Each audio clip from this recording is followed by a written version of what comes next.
Nach etwa 2 Jahren Bauzeit wurde gestern in Wiesbaden die Mubarak-Moschee feierlich eingeweiht. In Deutschland ist sie nun die größte Gebets- und Begegnungsstätte der islamischen Reformgemeinde Ahmadiyya, die bundesweit mit über 45.000 aktiven Mitgliedern zu den wichtigsten islamischen Verbänden zählt. An den Feierlichkeiten beteiligte sich auch der Kalif, das geistige Oberhaupt der Bewegung.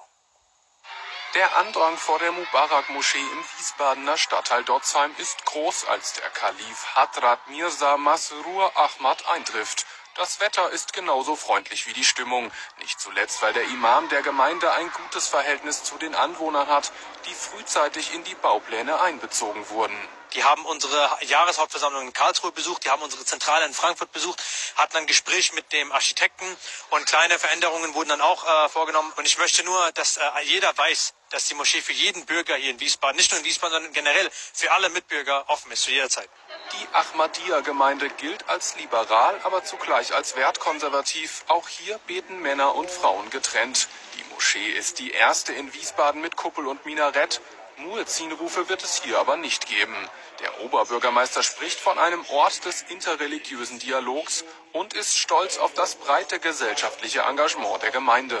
Sie leben etwas, was mir als Anspruch wichtig ist, nämlich nicht nur nebeneinander herzuleben, sondern miteinander zu leben.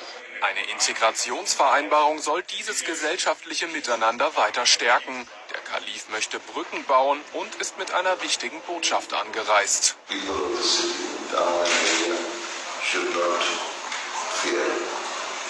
Bürger der Stadt sollten keine Angst haben, sollten keine Vorbehalte in ihren Herzen tragen. Wir sind eine sehr friedfertige Gemeinschaft, denn wir folgen dem traditionellen Islam.